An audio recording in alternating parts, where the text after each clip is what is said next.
And boom, we are live on YouTube. Um, well, this is a little different. Actually, Simon, if you could turn me down a little bit because I'm hearing some echo all of a sudden. But guys, welcome to the Ponytails podcast. This is a special episode, unofficial episode. It's more a little bit designed for a different purpose this time. And uh, unfortunately, this is an episode we have to have given the situation that's going on. If you don't know, what we're doing today is we are talking about the current situation that's on in Russia. So my friend Simon here, who is currently in Poland, has a charity that is designed to help people in the Ukraine or the fellow neighbors in the Ukraine. And so we're going to get into all of that, and we'll get into the details of that. But let me just kind of introduce you a little bit, Simon, if that's cool. So you Yep, sold yep, books. You're a book guy, so you still fit into the alumni network of the of Ponytails course. podcast. And I hope I can have another episode Yeah, other than the special one yeah, because yeah. I Well, I do have some other cool topics as well, right? But of course, this is yeah. this is way more important now. Yeah, unfortunately, this is more important, but we will have you back at a time where it makes sense to, hopefully here soon in May, we can have you back for an episode where we can share your specific book stories. But yeah, a fellow book guy, the if you don't know the podcast, we interview alumni of Southwestern Advantage, which is a company that has college kids sells books door to door, and in their history, they were able to get people from Europe to come and sell books. Simon being one of those people. From, you said 2004 to 2008, right? Is that correct? 2005, 2009, yeah. So Oh, sold 5 summers. heck Yep. yeah. And now you're in the IT business. We can get into that, some of that maybe a little bit here throughout this one. But basically, what we're here to do today is talk a little bit about the situation in Russia now, what it's like for you in Poland, and what it's like for the people that you've been helping, and kind of the story of what's Mhm. happened since. And we can still talk a little bit about your influence with Southwestern and how that's even helping you, and that network is helping you kind of generate this fundraiser to help people help others. And so let's just dive into it. I guess the first thing I wanted to ask you about is so we can all get Mhm. familiar and get on the same page of what's going on. So as much as you want to, you can kind of get into as many Mhm. details as you wish, but walk us through a little bit of the history, because here people in the United States, they've heard about what's going on in Ukraine, but I bet you some people couldn't even find Ukraine on a Mhm. map if you gave them a map of Yeah, Europe even. And so walk us yeah, through yeah. kind of what's been happening between Russia and the Ukraine, and what Uh, up to oh, before a month ago, okay. what was going on? Okay, well, this is a really long story because if we wanted to go in details, that would go back, 300, 400, 500 years, or even more, because actually Russia originated from Ukraine, which Mm, a lot of people don't know about. And of course, right now, there's more buzz about it. But imagine, because you're in Portland right now, right? yeah. So, right? Yeah. So imagine you're in Portland. I'm in Krakow, and the Ukrainian border is about 150 miles from me right now. So that's what, like the drive to Seattle. Yeah, essentially. Yeah, yeah, and Ukraine is a country which is roughly, well, maybe a little bit smaller than Texas, but has 41, 42 million people, at least before the war. And Poland is a country, well, smaller than California and has also like 38 million. So there's a lot of people here kind of squished all together. Then of course we're just those two countries. So there's more. We have Germany on the other side, we have Slovakia, Czech Republic. So Europe is, there's a lot of people in Europe, and the distances are way smaller. So, if you go on a road trip in US, it takes you days. Here, you drive for 20 minutes and you're in a different country and they speak a different language, right? So, that's something that you have to remember. But the thing is that since, we're so close, obviously we're doing a lot of business together, the different cultures, different people mix. So there's been a lot of people, like way back, like 5, 10, 20 years ago, that have been migrating to Poland from Ukraine, from Russia, from other countries. Of course, Polish people move to other countries in Europe. But we do have a lot of friends that are here, even in our office. There's about 7 or 8 people that are Ukrainian. They've been living in Poland for 5, 6, 10 years, but they're Ukrainian and they have families back in Ukraine. And then the other way, also, me having a consulting firm, an IT firm, I do a lot of business in Ukraine. I used to do a lot of business in Belarus, etc. So it's just like traveling to California to do business, right? Or traveling Hmm. to Washington, right? So everything is super close, and that's why we do have a little bit different overview. Oh yeah, here we go of what's going on, and we're really mixed culturally. So back in the days, like if you would look at the map 300 years ago, Poland was a little bit bigger. Ukraine was moved a little bit to the east. So one third of Ukraine was actually Poland at that time, and then one third of Poland was Germany. So, but of course, during the wars, everything changed. So if you compare it, you would look at maybe half of the United States in one place, right? Right. In whole Europe. Uh, so that's like an overview. But what's going on is, well, basically, as you probably historically know, there's been different ties of Russia to Ukraine or to Poland. Uh, but it wasn't something that we, as the Slavic people, really wanted. So personally, I can talk about this, and I talked a lot with my grandparents who remember the Second World War. Is that we never had a nice alliance with Russia. It was more occupation, especially after the Second World War, when even though they were on the side of allies, at least the second part of the war, and the first part of the war, they were the ones that invaded Poland together with Germany, right? So it was kind of the same. We had the same history with Ukraine, where we were occupied during Second World War and after Second World War by the Soviet Union, which mainly was Russia. Uh, but when the Soviet Union collapsed, Poland got free. So we were able actually to rebuild. We joined the EU. We joined NATO. Ukraine wasn't fortunate enough to have to do so because they still had pretty strong governmental ties. Uh, Basically, they didn't want that, but they had it, and it took them until 2014. And maybe you remember this from the media. They had a huge revolution in Ukraine, Hmm. and that was the moment when they get rid of the bad government, and that's when this whole thing started. So this war didn't start 2 weeks ago. It just escalated super high. It started in 2013 when the Russian government in Ukraine was kicked out by the people, and it took them a couple months. Like they've been riots, they've been occupying streets. The citizens, the occupying streets of Kiev, and then they won. Of course, they had the new elections, but that's when everything started. Like basically, Russia started coming in from the east, taking parts of the land and saying that's their land, and there were already some fights. So basically, that's the brief history. I don't know if this is like. Yeah, this is helpful so we can kind of get the context of the situation. From Mhm. what I understand it as well, I mean, because I remember in 2014 there was the Crimea crisis, right, where that was also going on, Yeah. and also just from doing some research, of course, I like to stay informed, but I'm probably ignorant in a lot of different ways because I just don't really understand the culture. But I do read up. There's like a lot of the biggest question people might ask at this point is, okay, so why is Russia so interested in the Ukraine? And it has a lot to do with like the natural resources and stuff like that, right? It's not just the Yeah, land, well, right?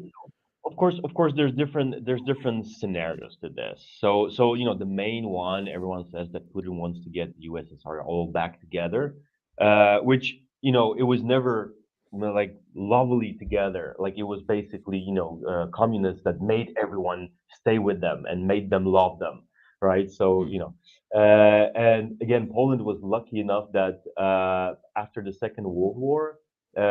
Historically, Polish people and Polish government was at least strong enough, or this Polish spirit was so strong that Russians knew, or the communists knew, that if they put Poland together in the USSR, we're going to start a revolution sooner or later. So that's why they kept us separate. And maybe it was easier for us later to go away from from this whole culture. But Sorry, what was the question? Yeah, like why now? Why does Putin care? Why Okay, Ukraine? Why so why not like, yeah, so, so Estonia what or happens, Finland? and of course these are different theories, but resources. This is a big point. But also, if you look at Russian economy, at least from what I read in the media, majority of this is basically selling gas and the natural resources of Russia, right? So that's oil and propane gas. And the pipelines that transfer this gas, they go through Belarus, Ukraine on that end side of Europe, and then they go Mm, through Poland, Hungary, etc. But the main pipe go through Belarus and Ukraine. And if they lost Ukraine, Russia wouldn't have any way to transfer the oil other than by paying extra fees to Ukraine and Poland. And they already lost Poland, right? So they know they cannot get it back. They almost lost Belarus last year when people started rising up. There was a lot of protests. They're still protesting even at this moment. Yeah, but of mm, course, they're making everything quiet. So probably that could be the biggest reason why they do this, because Russia has a contract with Polish government and with Ukrainian government that is ending next year, and it was signed like 30 years ago, where Poland and Ukraine don't pay almost anything for the transfers. So, mm. but again, I'm not an expert here, but this is for Sure. me personally, like probably like a really strong reason why they could do that. Right. Plus, Ukrainians didn't want to, cooperate or work so close with Russia as they did when they had their puppet government. Makes sense. Okay, so Yeah. that's the why. So that's because I mean, again, Hmm. I'm gonna ask basic questions. Some of these I've kind of like read up Yeah. on, but Yeah. this is for people listening who might go, I don't understand. I just read it on Twitter. You know what I mean? It's been all over social media. Everybody's Facebook, Yeah. profile picture has a flag, and people, when this kind of stuff happens in the world, I think Hmm. the one of the biggest ways to help is, first of all, to get informed, and it's no better to get informed than someone who's like right there, like you've been to the border, right? So Yeah. so Yeah. that's kind of the history of the conflict. It's been complicated over the years, to say the least. I mean, you can really you can write Oh, books yeah. Like upon, yeah, I on would what's literally happening. even look back like at least 100 years, because if you look at this, like Ukraine was always fighting with Russia for the borders. After the First World War, I think they were free. Poland was free. But then there was the Russian Revolution, which the communists took over. And then they started eating up the land. So that's when it started, and the whole vision of having the great power combined. So this is still the vision of Putin. At least that's what everyone says, and he also openly said it many times. So over the time, especially during the USSR times, people didn't want to be connected with Russia, but they still were, right? Mm, So yeah. Wow. yeah. So, so yeah, the history is complicated, to say the least. And so walk us through from your like perspective, and like, because you're just right Hmm. next to it. So what happened when Yeah, this invasion started, and what's happened since the invasion? We can get into the fundraiser here after that, but like yeah, walk us through yeah, the yeah. conflict and what's going on So as far as like, a few so weeks ago. yeah, I would actually even go a little bit back to the Crimea crisis, because that was the Yeah. time when I Fair. started business in Ukraine. Me and my partner Eric, who's also a book guy. Yeah. Book Uh, guys. so we actually went for a first project in Kiev. I think it was 2015. So it was like almost a year when the conflict started, but it was far east. So it was at the very border of Ukraine. So again, imagine Texas, and I'm on the left side of Texas, on west, or like maybe like in Dallas in the center, and there's something going on in Texarkana, at the border with Arkansas. So it's so far that you don't hear about it that much, and it's been going on for a year. People say it's safe, so we went and visited there, but it was already quite crazy because me living in the European Union country, you don't see army guys with their guns, with literally machine guns walking on the street. That's what we saw over there. So that was already something new. But of course, we started working. We wanted to help out. When our company, we're consulting different IT firms, startups, how to do sales, since we did some sales back in the day. Um, uh, and basically, we started bonding with those people. Of course, we started building friendships. A lot of people came to Poland. They started their own businesses here. But we seen this grow over the years where people were already saying then that they are afraid of Russia invading, and we just took it for granted. We just said, hey, like it might happen, but it might as well be North Korea, it might be China. So we were Yeah. thought they were exaggerating, but there was an active war already in like two of their states. Um, so that was the kind of the first touch when we saw that situation, and when you cross the border from Poland to Ukraine, even they said that they feel that they're 10, 15 years behind because we did catch up to Western Europe. We did get EU funding. We did build a lot of roads. We opened businesses, and they were just struggling to get free and start get free from all the corruption, start doing business with the West. But what was good, and obviously, they've been building their national spirit. So before, and which is also crazy for me, most of people spoke Russian in Ukraine. Why? Mm. Because that's how they made them speak back in the Soviet Union. They made them speak Russian, and they tried to force it in Poland, but Poland wasn't a part of the Soviet Union. It was just a puppet state. So we were still okay to speak Polish, back in the 60s, 70s, and 80s, but we were also forced to have a second language as Russian. But Ukrainians didn't have that. Their first language was Russian, and in 2014, they changed it, so they changed the official language to Ukrainian, and that was new for me because I always Mm. thought Ukrainians, they speak Russian, they speak Ukrainian, but if you look at it, back in that time, only I think 40% spoke Ukrainian. The rest of it Wow. was Russian. Yeah, yeah, and even the president right now, he just apparently he just started learning Ukrainian like 5 years ago. So before that, he only spoke Russian. Uh, Wow. so that was the thing, and yeah, it's crazy. So this story is probably going to curve in many different ways. But what happened is, of course, during COVID, a lot of there was a lot of tension. Many things started, the tension started growing in both sides. And there were a lot of riots in Minsk, in Belarus, right? Because they had Mhm. elections which were rigged, and the Yeah. dictator Lukashenko, He's even though rough, man. He's oh yeah, brutal. yeah, and the crazy thing is that we've been to Minsk, we've been to Belarus, we had clients there, we have friends there.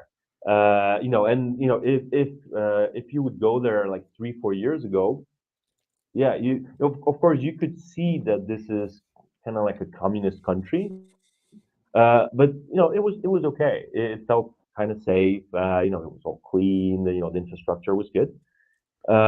Yeah, but what started is that during those rise ups, of course, Ukrainians were cheering for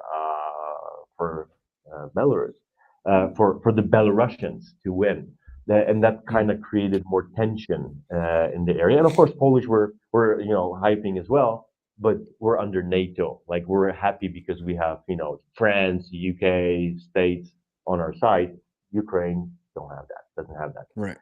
Uh, so what's And I happened is and yeah, actually, let me ask you about that because this is important sure. too to what's going on, right? So, for people to understand, so the fact that the Ukraine is not part of NATO is actually very difficult and complicated of the reasons of how aid is being able to be sent or provided from the Western countries, right? So, correct Yeah. me if I'm wrong. So that's essentially part of the biggest hiccup from this end of things is like, okay, how do we help you because you're not necessarily backed Well, with what NATO? people do is they confuse NATO, United Nations, and European Union. So Yes, NATO is yes, basically armies combined, and we just have like an alliance saying, hey, if someone invades us, you come and back us up, and we fight together. And it's muscle. And that's yeah, exactly. And of course, all together, we do have even if well, of course, the states has the biggest and the best funded army, but then the rest of their allies, if they combine, even Germany right now, their budget is like half of what US have, right? Mm. So it's together it's quite big. So that's one thing, but NATO cannot do anything because if they start helping, militarily Ukraine, that would say that they start a war with Russia. So that would start Yes. literally the Third World War. Yeah. And that's what we're all waiting. That's actually where, Yeah. like, if for people who are listening who are not aware of how this is working out, like that's part of the reason. And people, whether not to get political or whatever, but it's a tight chess game because the minute that NATO decides to get Hmm. involved, then all of a sudden it becomes not Ukraine, Russia. It becomes the U.S., UK, Germany, France, Canada, all the NATO states Exactly. against Russia, and you have World War III, and then that could push something over the line that leads us into like nuclear war. Yeah. It's a very real issue, and that's part of it. It's important for people Yeah. who don't understand that to understand. It might be So seem that's basic, but I guarantee you, there's people listening yeah. that are like, "Oh, So so so the good." organization that's supposed to care for the peace is the United Nations, but the biggest problem is that Russia is one of the main players there. Like they have the right to veto anything next to China, next to US, next to France, etc. But I think there's like seven or eight top countries that have this right, and Russia has that right as well.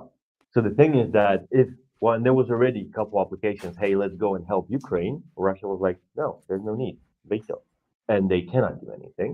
So that one is parked as well. And there's the European Union, and this is basically economical union where Mhm. all our markets are just combined. So I can go and start selling my merchandise in Germany, in France. I can go to Italy. I can open a business in Italy, and I can do this just like I was going from Oregon to Illinois, right? Selling books, for example. I That's just have to right. get my permit. Yeah, so, exactly. so, again, Ukraine is not part of the EU yet, at least. Well, they actually filed an application, which was like the first part was granted, and now they're going to go through a process, and that's literally happening as they're in the middle of the war. But that accelerated the process for them. Mm. But basically, the EU, what they can do mainly is just help with money, and that's what they're doing. And of course, for that money, they're buying different aid, they're buying ammunition, and they're buying this military equipment. But they cannot fight, right? Because it's an economical union. Plus, then Ukraine is not part of the EU, so it's Yeah. all super complicated. Mhm. Um, yeah, and basically, what happened is that you've heard in the news that for a couple already weeks, U.S., UK, France, they were saying Russia's going to invade. They have a lot of armies around the border of Ukraine, but no one really believed it. I didn't believe it, right? I was like, no, they cannot be that stupid. Like no one wants to do that, right? And Ukraine, remember, it's the largest country in Europe. It's the size of Texas, and it's Right. way bigger than California. Population. It's a huge country, 40 million It's the people. Texas of Europe. Yeah, literally. Yeah, Well, actually, almost we have a exactly. bigger population because Germany or your France are bigger population. Right. But yeah, in the size, the land, yeah, And they're also, not. like, Texas kinda wants to be its own thing, kind of, so they're like the Lone Star State. So it's kinda like that. They're not really in the States, but they are. They're in Yeah, Europe, yeah, yeah, so yeah, it's yeah. You actually can say that. Ukraine is You can say kinda, that. and California is bigger, and New York is bigger as a state. Yeah, So, yeah, Texas like, Ukraine is the Texas of Europe, I guess, in a way, to yeah, make it yeah. simple for people listening. Yeah. Yeah, exactly. And so what happened, even from my side, imagine this, Eric, my business partner, he's been living in Kiev for the last 2 years, where he has friends, he has a girlfriend, right? So he's been, staying over there and spending most of his time there. I've been traveling to Kiev many times. I was there, actually, I was there last year in the summer, uh, and I wasn't traveling more because of the pandemic, the coronavirus. But if it Yeah. wasn't for that, usually I was there like once a month, sometimes even twice or three times a month, because That it's just other like world an hour. crisis. The Yeah, other yeah, world exactly. Yeah, crisis. If you the haven't old heard, there one, was a the old flu. one. Yeah. Yeah, Well, yeah, yeah. last year's thing. Yeah. Yeah, exactly, exactly. So, so we've been living our lives and doing business and communicating with people. And for me, the craziest thing, since I kept in touch and with remote work, I still had projects, still had clients. I've been talking to a friend who's been organizing an IT conference, and basically, I was supposed to speak at that conference remotely. And I spoke with him like 5, 6 weeks ago. And then Wednesday, that was the 23rd, day before the invasion, we were just talking about this conference, about my topic. Of course, I'm supposed to talk about sales. He's been telling me who's he going to invite, what we're going to do next. And then I just asked him, like, hey, man, how do you feel with this whole pressure and with this whole thing?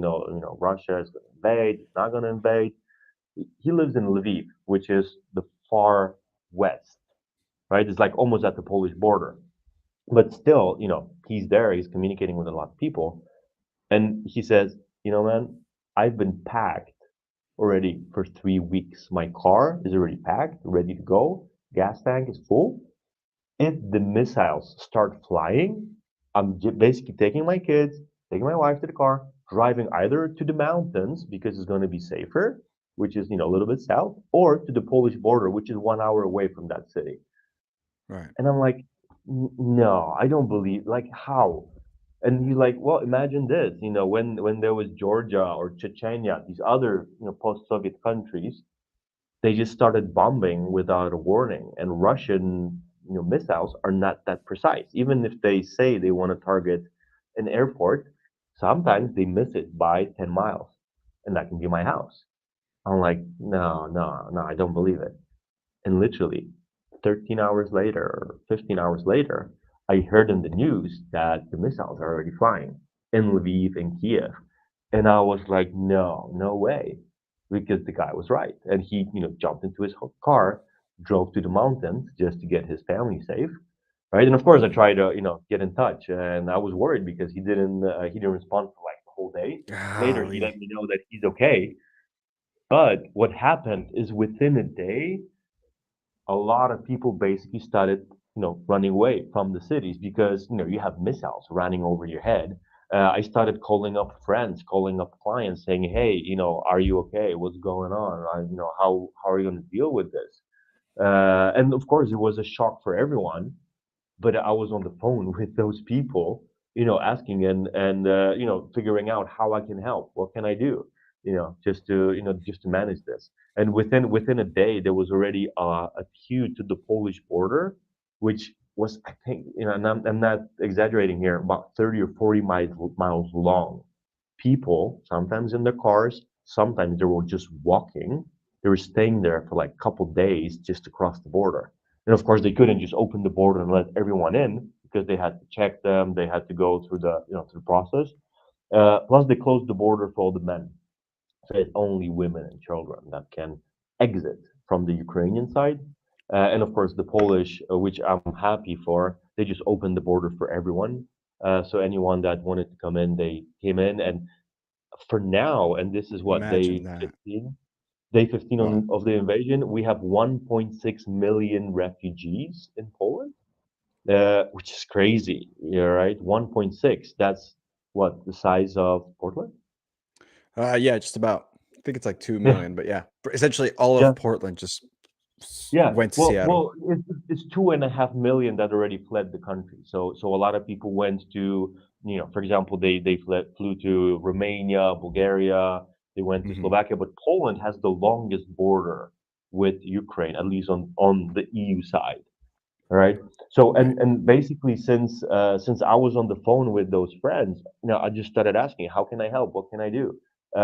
And I do run a foundation next to my business because, again, maybe you don't have the time to for the story, but a couple years back, I thought, it's good to not only do my business, but to help somehow.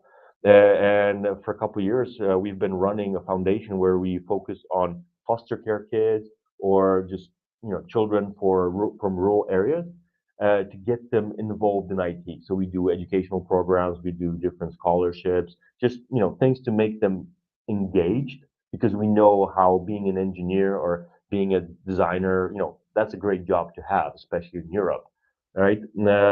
And basically, we just thought, okay, well, we're putting all the programs on hold, and the whole team is going to focus on helping Ukrainians because what literally, like, imagine, if your city's bombed, like you're lacking everything. There's no medicine in the stores. You have no food. People on the border are there just with a little suitcase and sometimes without anything. They just they were able to take their jacket and put something on their kid and run. They were running out of gas at the border, so they were leaving their cars and just walking there, just to cross it. So when they came into Poland, they needed to get food, shelter. They needed to get transportation, and that was the first days. It was a chaos, right? So we wanted to help out with that. So that was the first part, and of course maybe we can go deeper into the details. But then the second part is that we know that this is not the end. Mm. Even if the war stops tomorrow, and I actually today I spoke with a guy because I was trying to rent some apartments for the refugees, just so they could have a place to, even stay for a couple of days until they figure out what to do next, right? Because right now I think there's a couple hundred people at the main train station. They just come in, to Krakow because the biggest city in the south, Poland, and then they're Mm. figuring out, okay, do I have some family in Germany? Do I have some family in Warsaw? Do I go to Switzerland or do I go to Sweden? They don't know because 3 days ago they were at their home, right, at home. So Gosh. uh, yeah, so basically we're also preparing the local environment, or just preparing ourselves that there's going to be hundreds of kids, especially kids, right, that they're in a new country. They don't know the language. They don't have their toys, they don't have their friends with them. And now, even if the war stops, right, they have to do something, right? So what we Right. wanted to focus on is taking what we already have, because that was kind of the deal with the foster care kids, right? Usually they had shelter, they had their roof over their head, but the government usually did enough with the funding could help them, or the caregivers that they had, they basically were just responsible for their safety. They usually those people didn't know anything about IT, how to get them motivated, how to even get them to do their homework. So it was more our job. So we do have teams. We would have psychologists which work with foster care kids or work with volunteers to prepare them for this type of again projects. So we shifted this to do the immediate help, and now we're trying to plan out the long term help because we know that a lot of them are going to stay here. Even, story from this week, two foster care homes, I think it was about 60 or 80 kids got transferred from Kiev, which is still bombed, and they got here to Krakow. So the government rented out, two big houses, and they have shelter, but there's nothing inside. Like they need computers to start their school, even if it's remote. Maybe they can get some education in Ukrainian, maybe in English, but even after classes, they need to do something. So we want to find something for them to not focus on the news, not to go on social media and read about the war, but just to prepare them for whatever's coming, right? In Yeah. 5, 10 years. Yeah, yeah, That's brutal, man. and the main thing, and maybe that's why I'm also so involved. Even though, like in the foundation, 3 weeks ago, I was working maybe 1 or 2 hours a week. Because we do have a team which is more operational. I'm there just more for strategic decisions and just running the board. Uh, but I'm on the phone with my friends all the time. Even like I think it was like the third day of the invasion, I was talking on WhatsApp with my friend, and he's like, "Hey, you know what? I need to go offline for like 15 minutes. You probably hear the sirens in the back. they're going to start bombing us again. So 15, 20 minutes tops, I'll call you back. What a Right? Can you conversation. imagine? Yeah, yeah. And I just froze, and I'm like, okay, yeah, just but remember to call me back, or at least just text me that you're okay, right? So so we're talking with all those friends, and we try to help from the bottom because there's a lot of help coming, which is great. A lot of countries send all sorts of help, but still it goes from the top. It goes to the government, goes to the army, and like until the for the time when the army distributes that, those people are hungry. They don't have communications. They have no power. Like we had a huge program just 2 weeks ago, buying chargers or collecting chargers and power banks, because if the power goes off in the city, your cell phone goes off, and then you cannot even tell your parents, which are somewhere else, that you're okay, right? Yeah, just to Uh, report. Yeah. yeah, exactly, right. So there's many things, and that's what we do. So now we try to work from the bottom. We talk with our friends there and with some coordinators here, which are Ukrainian, and we just ask, okay, so what do you need now? What's the next step? What do you need tomorrow? All right, and just try to manage this. All right. So that okay. Wow. So I have questions here. So this is great. Go First ahead. of all, thank you for sharing, and I'm glad that we're talking about this because this needs to be brought to the light. So Mm-hmm. from our standpoint, let's go from the top down. So I want to go into like how can people in general that listen to this help, because I'm hoping that this gets shared. If you're listening right now, please share so we can have this information be available. The first thing Yeah. I said, like I said, to help is inform. So let's inform people and share this. Mm-hmm. But as this starts getting in, there's going to be people who are listening that like are not book people, right? So we're going to use the power. The reason that we're doing this on the Ponytails podcast is that we're going to use the power of Southwestern to, at the very least, have the folks, our brothers and sisters who sold, at least them, to get them to help as much as possible. But Yeah. if and then on top of that, anybody who's listening, if you sold books, if you don't even know what that means, that and you're listening to this for some reason, don't worry about Don't it. worry about You could still donate. So the first thing I'll say right now at this point is, look, the link. This is going to go onto our Apple Podcasts, into our Spotify, and then on our Facebook. But the link to donate, and then we can get into the Hearty Foundation, right, which is the place, it. the foundation that's Mm-hmm. helping. So we can get into that. That's what I was going to ask you about first. But just right off the bat, before we get Sure. into it, the link is at the description of the bottom of this video. So if you are looking at this on YouTube, or if you're listening, if you go down, there's a link. It says click here to donate. That's where you should go first. Go there, and Mm-hmm. $5, $100, whatever you can do to help. It's going to go towards what we're about to talk about. But these children, these refugee families who are now having to flee Ukraine to avoid this crisis. And even if it could be immediate help, which we'll talk about, like you said, or it could be long-term help. But okay, so talk to me about the foundation. Talk to me about the fundraiser itself, Mm-hmm. and how we can use this network of book people to connect Yeah. and max out what we can do to help. Yeah. So By the you can way, look at it. are Yeah. are you drinking? Yeah. Water. Oh, I'm gonna have a beer. It's okay. It's all right. Well, I'm Polish, so this is no, I'm kidding. It's not vodka. It's Uh, Polish this is vodka. water, pure water. Yeah.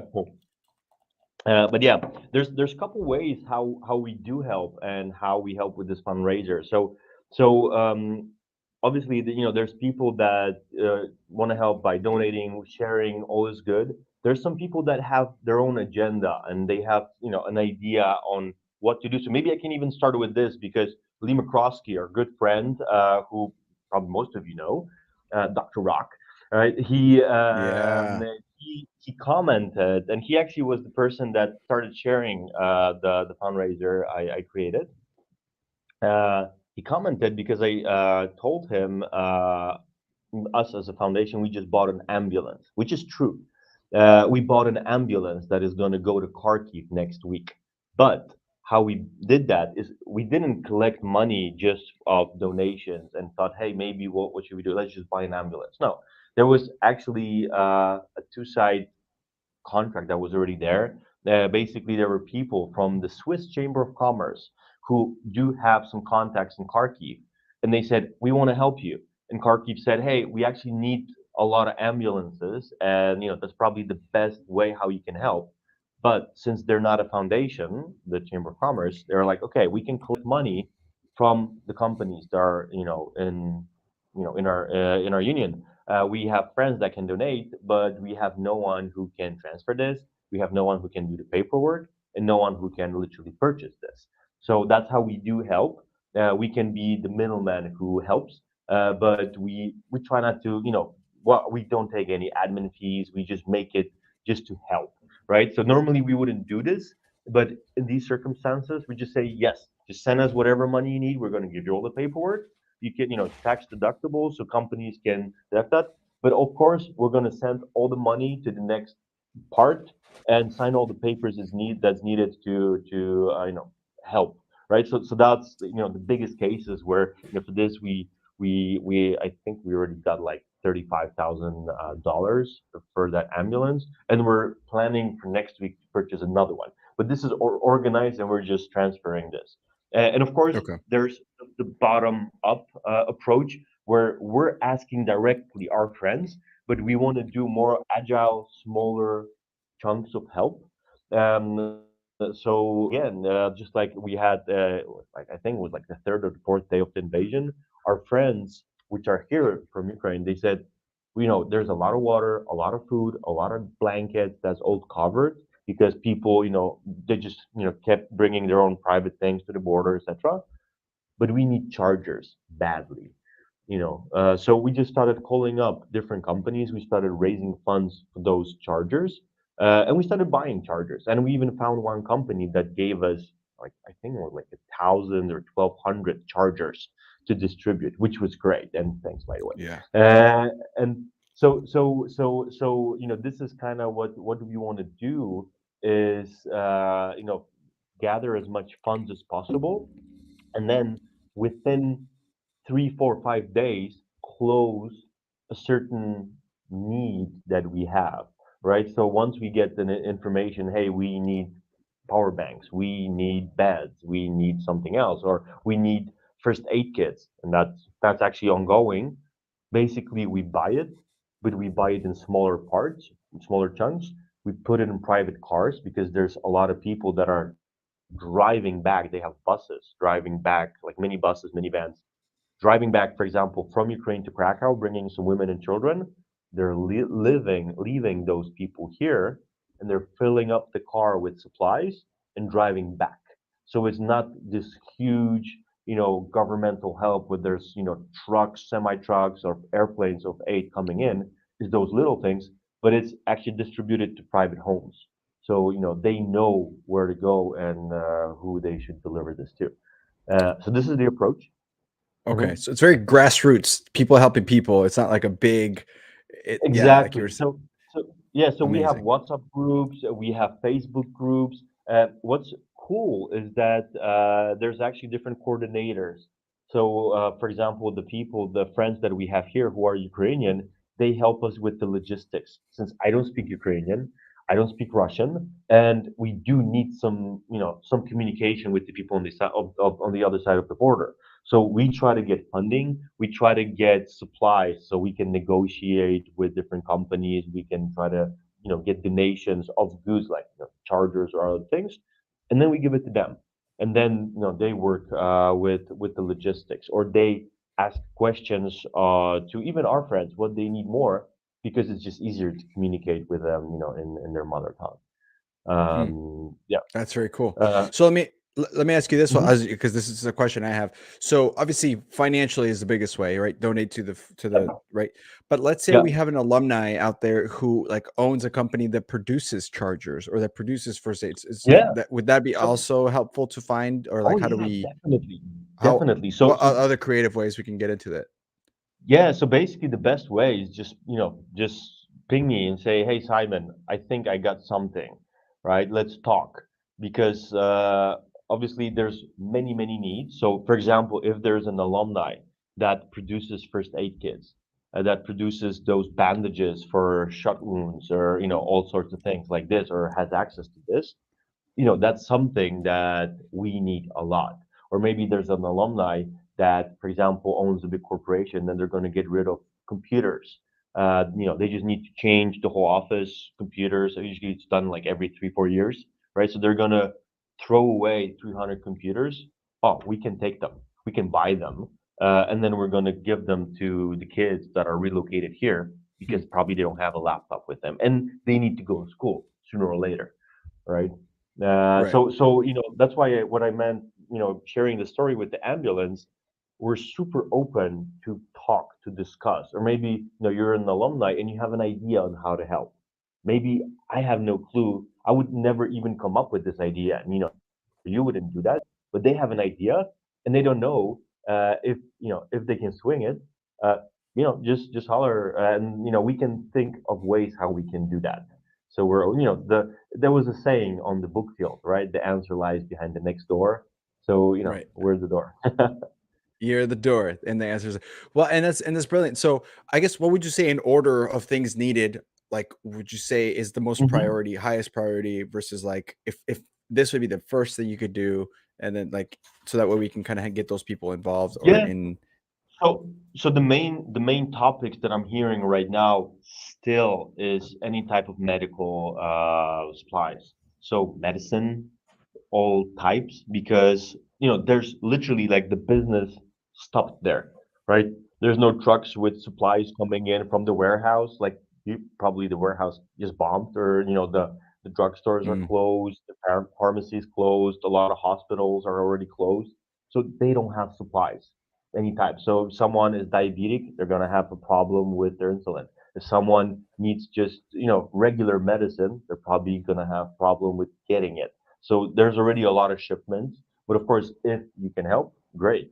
Then any type of first aid kit, right? So if there's a bombing, if there's shooting, and this is horrible. But Eric, my partner, he was at the border.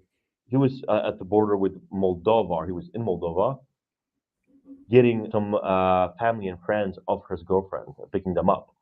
And he mm. shared with me a picture, which is terrifying, because he shared me a picture of a van with sprayed letters in Ukrainian saying, "Children, don't shoot," because Oh God. the army guys, they just shoot at civilian cars.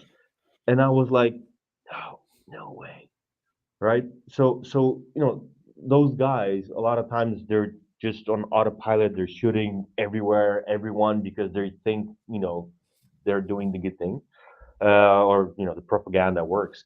But the thing is that a lot of people do die, and it's not because it's because they are shot, but it's because they cannot get the help really fast, right? They need to drive to a hospital, which could be an hour away, right? So they need, those bandages and all those things. So this is the most immediate thing, Okay. probably until they stop the actual war. And then if we go further, they're just everyday necessities like electronics. They're running out of smartphones because they break, they're getting wet, right? And you need a smartphone. Imagine even living in US, you lose your smartphone for a day or for a week, right? You're a different person, right? You have no contact with the world. You cannot do anything, right? And imagine now you're in the middle of a war and you have no connectivity with people. So right now we're trying to gather funds to buy some smartphones, chargers, power banks. This is also important.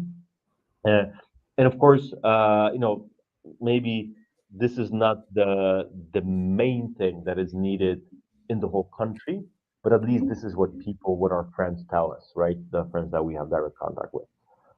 So this is for today. And like I mentioned, what we're doing is we're trying to buy anything that's possible, and in the volume that is requested. So we don't want to buy too much because we don't know what's going to be needed next week, right? So Right. so this is what we're doing on one side, and this is the today's needs. So literally as we speak, there's actually people in the other side of the office already packing different bags and preparing another shipment. Uh, but also knowing life, we're preparing this long-term help. So we're already thinking on how to prepare the educational programs, how to prepare, Mm. mentoring, coaching, meetings with psychologists, because man, again, like, we go to a psychologist because we have trauma over, some trolling on Instagram, or that we had a bad day. Those people got bombed, right? So they, even if they say they don't need help, we think they do. They need to talk to someone. They need to refocus somehow, right? Even if the war ends tomorrow, it's going to be with them. So this is what we want to do, especially focusing on the kids, since we do have experience. We do have a network of psychologists. We do have a network of mentors, volunteers, but we need to get them involved somehow as well. So having coordinators, project managers, even the logistics, right? We need to get the kids from somewhere to a place, or we need to get the mentors as well to training. A lot of times we need to buy equipment like computers, because Mm, again, with cost time, or just for efficiency, a lot of the sessions are remote. But if there's only one computer for 20 kids, it's not going to be that's rough. efficient, Yeah. right? Yeah. Yeah. So, we've been doing this already for a couple of years here in Poland, just for the foster care kids. And then, we're happy that it worked. We do have over 1,100 kids that were or are in our programs, and it's good. We bought them the computers, we got them online, and some of them already are doing their internships as an IT personnel, right? So it's cool. But the scale right now is way bigger. When I look at this, I'm happy because we had 1,100 kids involved over the last 4 years. 1,100, and we're one of the biggest foundations that do this in Poland, a 40 million population country, right? Bigger than California. Uh, and now we have 1.5 million refugees, which probably half of it is kids, Children. Yeah. God. children, yeah, or like one third. I don't know the numbers, but the scale is huge, right? And when I talked with this army guy, when I wanted to rent out the apartment, he said, because I told him I don't know how long, maybe month, maybe two, depending on how it's gonna end. And he's like, I was in the Balkans, in the 90s. I was an army guy. It's not going to end fast. The war might end tomorrow. The people are going to be here for years. It's going to take them Right. years to get back to normal, right? Normality, Right. normal life, right? Yeah. So yeah, and he was right. He was right. It's not like it's going to be, oh yeah, the war is over. It's okay. Now we can go back home, but there's no home, right? Right. So So yeah, it sounds like well, luckily, we worked for a company that is very heavily involved in education for children. And then the yeah, name that comes to mind. So I'm going to try to personally. So one of our guests was Barry Hart. He and his partner, who also sold books, I think they do like pharmacy stuff. They run a pharmaceutical company, oh, and they medical equipment stuff. I'm going to try to put you in touch with him. So that way maybe that's some I don't know that he can help or like that's exactly how it would work, but he might have a hmm better hmm connection, right, to put you in the right direction. And then also Scott Smith, who was on the show last Sunday, he does like educational software. So he moved on from Southwestern and stayed in education, and like he works with a lot of like, so he's more hmm connected in the educational realm. So he might be a good cool. connection. So I'll put you in touch with him as well. So that way that the long-term solution could maybe possibly be there.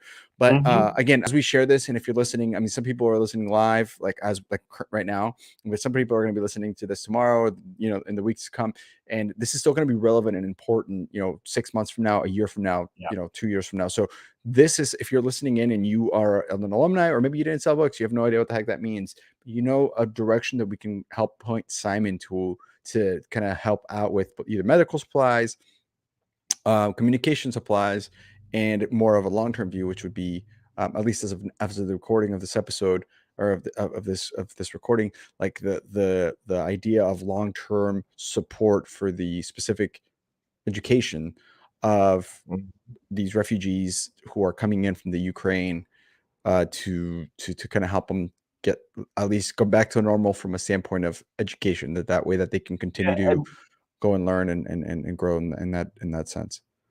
And to prepare them, for their life, because even us without a war, sometimes we're struggling, right? So if we have a Yeah. good mentor, if we have the education, we have a passion, and an option for a great job, yeah, that's a great start, right? So this Yeah. is what we want to do. Yeah. Mhm. Dang, man. Well, this is the I hope is there anything else that we're missing that you feel like it's important for us to talk about relating to this topic that I haven't really like that we've missed? What would be what is there anything else that we should definitely cover that you think in your mind, or what else? What are we missing here? Well, yeah, I don't know. We went through a lot of Yeah. things.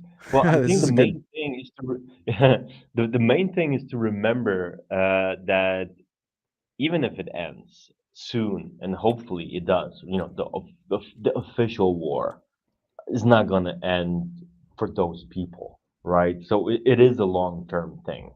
So hopefully, this recording, someone is going to listen, someone is listening to this, and it's 2023, it's still relevant. We're probably right. still doing, and we're growing the projects on the education. But if you do have some ideas, you have just some directions that you think you can help, other than donating or sharing just this information, we're super open.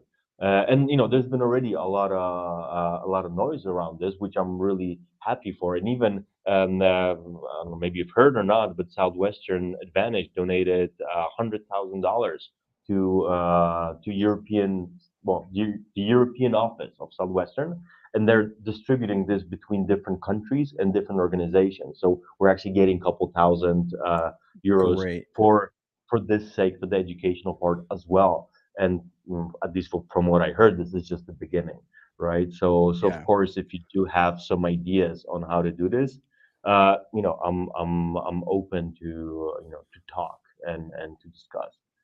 Uh, Yeah. uh, yeah. Amazing. Again, I think. Yeah, I also heard Will Metcher was telling me that Dan Moore is actually on his way tomorrow to Poland to go help at the border and help provide like Oh. materials and stuff like that as well as yeah. So it sounds like this is something that all book people are trying to from different avenues are trying to get hands on deck. So I guess Mhm. to conclude and to kind of close out, number one thing that you can do right Mhm. now is if you're listening to this, whether it's live or it's recorded, do us a favor, just share. Go. There's literally whatever platform you're listening to this on. There's a little button somewhere on your phone or on your device that you can literally hit click share. Go to your LinkedIn. Go to the place where you know there's book people, or just where you have the most reach, and hit share and help people get informed. That's at the beginning of this episode. There was information about how and why this is happening, what is happening, and then how we can help. So that's the first thing you can do. The very least, please do that. The second thing is donate. The link is below. You can listen to the episode wherever you're listening to it. The link again is right below. So you can definitely click on there. $5 would do, $20 would do. The more the merrier, and the more that it would be helpful long term for the Hearty Foundation and for Simon and his team. And then third is help us get connected. I know that we can use this network to really connect with people who have the right places and the right solutions and the right doors to knock on to get the answer that we need to be able to help these kids who are going to be, you know, traumatized not only emotionally and mentally from this, but educationally, that this is going to be a shift in their life, and now they have to go and try to better themselves. you know as you said, it's already hard enough to better yourself in life, let alone a war where your neighbor next door is dropping missiles on you and destroying you and those that you love around you. So help us get connected, help us spread the word. um, Simon, I'm very thankful that you were able to get on and that we were able to have this conversation today. And I'm inspired by what you're doing and your desire to help. And I'm all the way in Portland. I know it's far away, but we're just trying to do the best that we can to help out all the way over there.